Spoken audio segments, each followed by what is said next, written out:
Mes bien-aimés en notre Seigneur Jésus-Christ de Nazareth, je vous salue dans le nom glorieux de notre Père qui est dans les cieux. Aujourd'hui, nous nous retrouvons pour la deuxième partie de notre enseignement dont le thème est le suivant, les secrets de la prière. Dans cette deuxième partie, nous allons vous parler de la forme de la prière. Il s'agit de savoir dans quelle disposition nous devons nous mettre pour prier et surtout comment parler si nous voulons que Dieu nous entende et nous exauce. Encore une fois, nous vous demandons de vous munir d'un stylo et d'un cahier pour prendre des notes. Mais avant, nous vous invitons à suivre le générique de notre chaîne. N'oubliez surtout pas de vous abonner, de cliquer sur la touche de notification et de partager nos enseignements. Bon visionnage.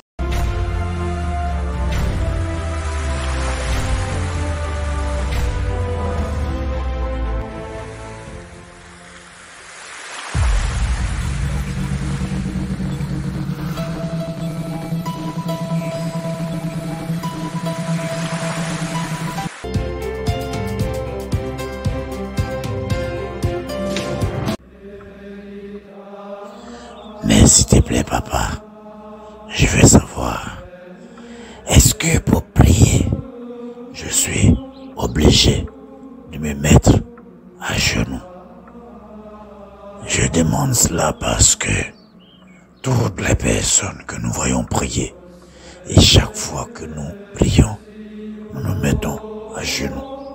Est-ce qu'il est nécessaire d'être à genoux pour prier afin que Dieu nous entende et nous exauce? Mon très cher fils David, ta question est très intéressante et très pertinente.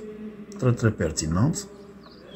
Et cette question me permet de parler de la forme de la prière. Puisque maintenant nous avons fini de parler de la méthode, nous allons maintenant parler de la forme de la prière. Parce que effectivement, comme tu dis, il y a des gens qui croient que si on n'est pas à genoux pour prier, la prière ne porte pas. Alors la question, comme tu le dis, c'est si je ne me mets pas à genoux pour prier, quel impact ça peut avoir sur ma prière? Autrement dit, si on ne se met pas à genoux pour prier, quelle peut être la conséquence sur la prière? Dieu va-t-il m'entendre? Va-t-il m'écouter? Ou ne va-t-il pas m'entendre? Ne va-t-il pas m'écouter?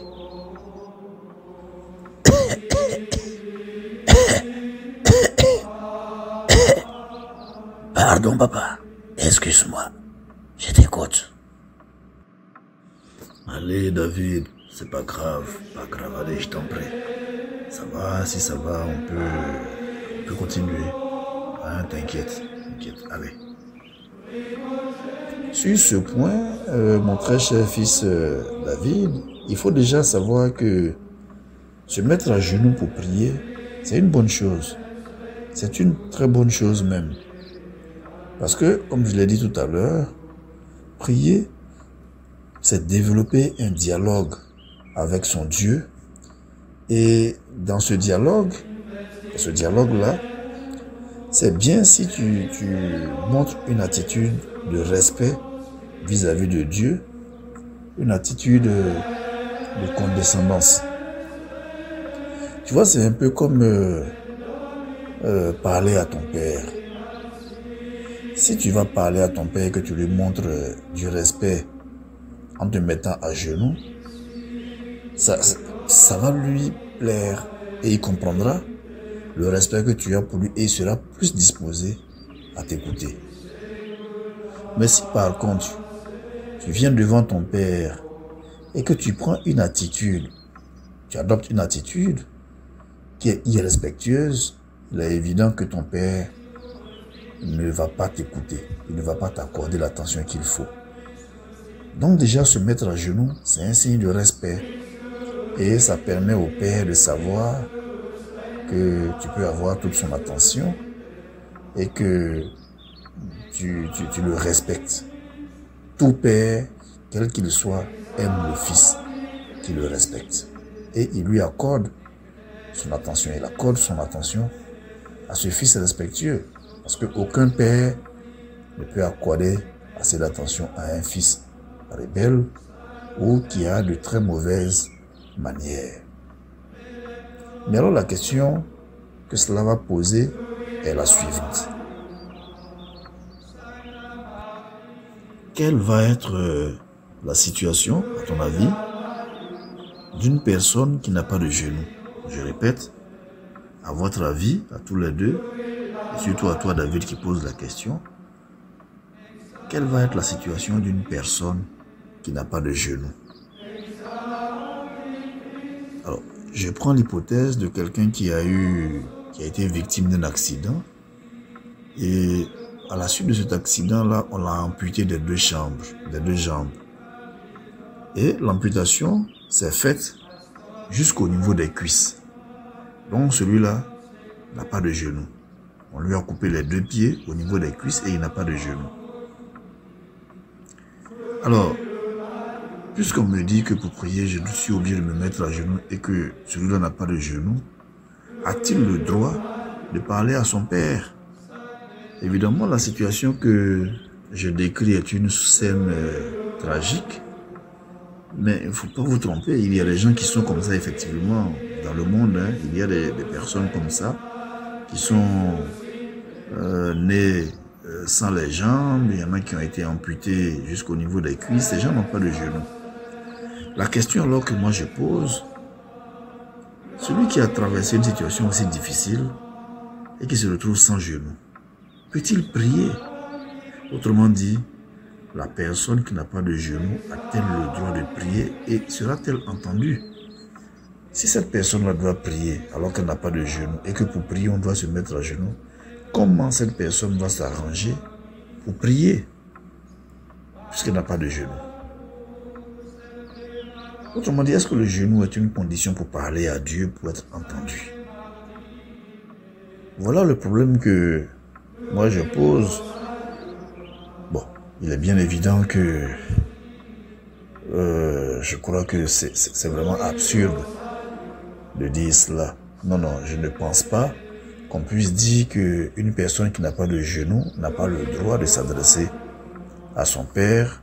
Autrement dit, je ne pense pas qu'on puisse dire qu'une personne qui n'a pas de genou ne peut pas prier et être entendue par Dieu, le Père.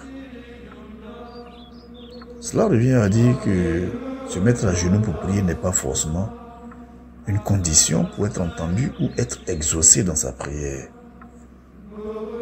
D'ailleurs, moi je veux bien vous demander, combien parmi vous se mettent à genoux pour aller parler à leur Père? Combien parmi vous le font? Je vais dire, combien d'enfants connaissez-vous dans le monde qui pour aller parler à leur Père se croient obligés de mettre à genoux pour être entendus? Les gens le font si ça fait partie de leur culture. Mais quand ça ne fait pas partie de leur culture et que vous voulez demander une chose à votre Père, combien parmi vous se mettent à genoux? Regardez déjà votre exemple à tous les deux, à toi et à ta soeur Déborah. Vous êtes venus, mais vous n'êtes pas mis à genoux pour me demander de vous enseigner. Mais je vous ai entendu et je suis en train de le faire. Donc à mon avis, je crois que se mettre à genoux pour prier ne fait pas partie des conditions de la prière que le Père va exaucer. Je répète, pour être entendu par Dieu et être exaucé dans sa prière, je ne crois pas qu'on soit obligé de se mettre à genoux. Tel est mon point de vue. Parce que si les humains, vous qui êtes, je vais dire méchants, excusez-moi l'expression, si vous ne demandez pas à vos enfants de se mettre à genoux pour vous parler, et que vous êtes rempli de compassion pour vos enfants, d'amour pour vos enfants, et que cet amour si grand pour vos enfants fait que vous ne leur imposez pas des conditions humiliantes, c'est-à-dire se rouler à genoux, se prosterner à genoux pour vous parler, si vous ne leur demandez pas ces choses avant d'exaucer leurs vœux, pourquoi voulez-vous que notre Père qui est dans les cieux et qui est compatissant et qui est amour nous humilie avant de nous donner ce que nous lui demandons? Vous n'avez pas besoin de vous mettre à genoux pour demander de l'argent de poche à vos parents. Pourquoi voulez-vous que Dieu vous impose cela? Je crois donc que se mettre à genoux pour prier est une très bonne attitude de respect, mais c'est également une attitude d'humiliation. Alors, je ne crois pas que ce soit nécessaire ou je vais dire obligatoire de se mettre à genoux pour prier afin d'être entendu et exaucé. Je crois plutôt qu'on peut prier dans toutes les conditions et être entendu par Dieu. La preuve est que lorsque vous rentrez chez vous à la maison le soir après une journée de travail et que vous allez vous laver, que vous êtes couché dans votre lit et que vous priez, rien ne vous dit que Dieu ne vous entend pas. Ce n'est pas parce que vous vous êtes mis à genoux sur le lit que Dieu va vous entendre. Mais ce n'est pas parce que vous ne vous êtes pas mis à genoux aussi que Dieu ne va pas vous entendre. Voilà. Et donc, moi, je pense qu'on peut prier dans toutes les postures. Parce que quand vous êtes rentré le soir et que vous êtes couché dans votre lit et que vous êtes en train de parler à Dieu à travers la pensée, c'est une prière que vous adressez à notre Père qui est dans les cieux pendant que vous êtes couché. Et rien ne me dit que parce que je suis couché et que je parle à mon Père, que ce que je dis là, Dieu ne m'entend pas. Rien ne me garantit cela. Et donc je suis persuadé qu'on n'a pas besoin de se mettre forcément à genoux pour prier. Telle est ma conviction.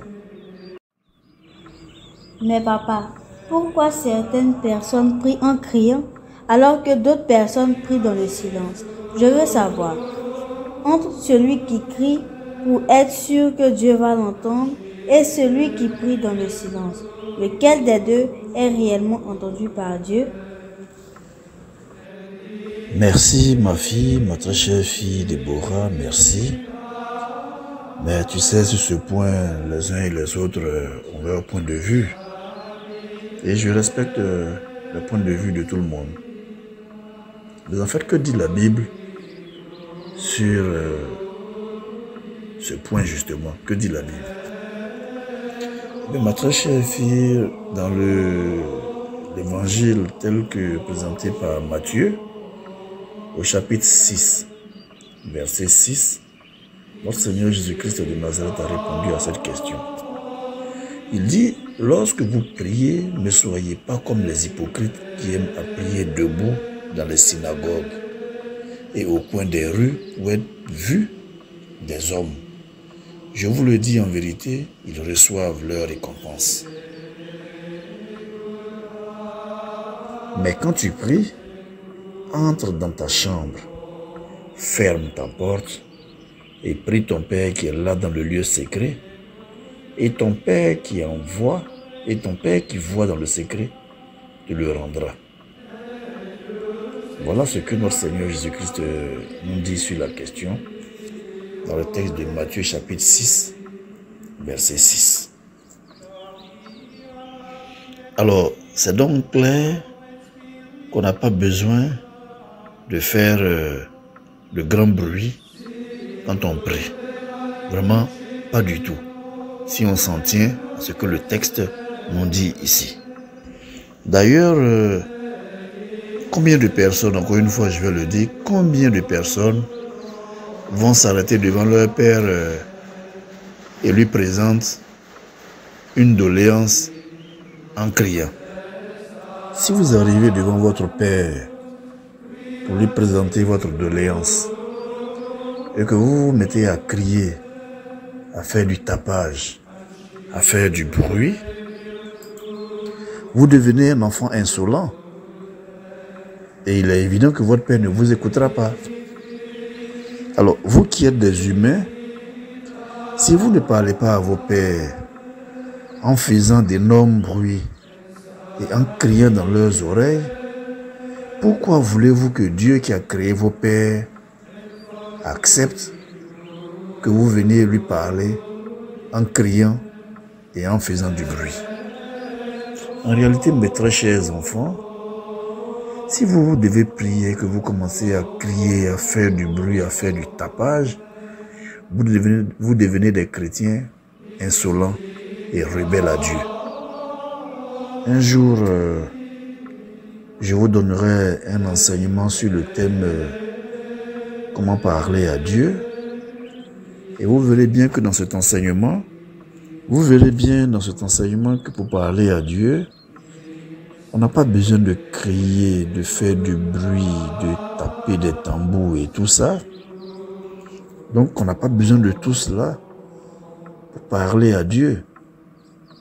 Parce que parler à Dieu, en réalité, mes très chers enfants, c'est un rapport silencieux et privilégié que nous développons entre Dieu et nous. Parler à Dieu, c'est-à-dire prier, je le répète, est un rapport silencieux d'un père à ses enfants et d'un enfant à son père. On n'a donc pas besoin de faire du tapage. Il faut donc parler à Dieu dans le silence et dans le calme pour qu'il vous écoute. D'ailleurs, c'est pour cela que vous devez savoir que prier est une forme de méditation. C'est une concentration très très élevée. D'ailleurs, dans le texte de Matthieu,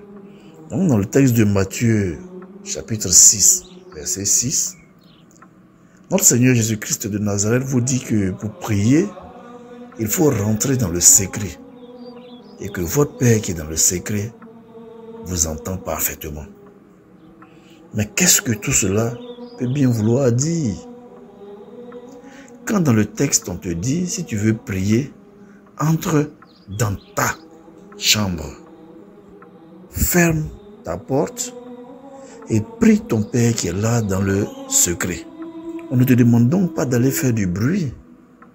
Si quelqu'un te dit, rentre dans ta chambre et ferme ta porte, c'est donc justement pour te maintenir en isolement, loin des bruits et loin de la perturbation.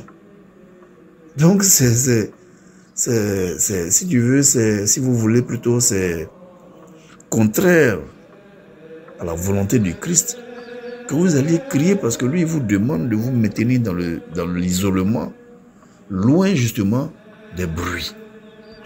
Parce qu'en réalité, mes très chers enfants, quand on dit dans le secret de ta chambre, on parle de votre cœur. C'est de votre cœur qu'on parle. Donc si vous voulez prier, entrez dans votre cœur. Ça veut dire prier dans le silence, dans votre cœur. Et parce que Dieu est dans le secret, c'est-à-dire que parce que Dieu est dans votre cœur, il sait ce dont vous avez besoin parce qu'il vous entend. Parce qu'en fait, notre Dieu est dans le secret de notre cœur. Il habite dans notre cœur. Donc tout ce que nous disons dans notre cœur, il l'entend. Il n'a donc pas besoin qu'on crie ou qu'on fasse du bruit pour que lui l'entende. Ce qu'on a à lui dire. Parce qu'il est déjà dans notre cœur. Jusque-là, je veux savoir, tout va bien? Ça va? Est-ce que vous comprenez? Bien, il y a des zones d'ombre, des choses sur lesquelles vous aimeriez que je revienne? Bien, ça va. Est-ce que vous comprenez jusqu'à présent? Oui, papa, tout va bien, merci. Et toi, David, qu'est-ce que tu en dis? Est-ce que tout va bien? Est-ce que jusqu'à présent, tu as bien compris la forme de la prière? Est-ce que tu as compris? Oui, papa, j'ai bien compris. J'ai très bien compris. Oui, maintenant, la forme de la prière, c'est bien clair dans ma tête. Mes bien-aimés en notre Seigneur Jésus-Christ de Nazareth, dans cette deuxième partie de notre enseignement, nous vous avons expliqué comment prier. Quand nous prions, nous n'avons pas besoin d'adopter une posture spéciale. Dieu est notre Père. Il nous aime. Il est prêt à nous écouter, quelle que soit notre condition, pourvu seulement que nous soyons sincères dans notre engagement envers lui. Nous espérons vivement que cet enseignement vous aura été utile. Nous espérons surtout que vous avez pris des notes. En cela, nous disons merci, grand merci aux frères et sœurs de la Renaissance éveil spirituel. Dans la troisième partie, nous parlerons du fond de la prière. D'ici là, portez-vous bien, que Dieu vous garde. Que notre Seigneur Jésus-Christ de Nazareth marche toujours avec vous et que son Saint-Nom soit béni dans les siècles des siècles. Amen, amen, amen.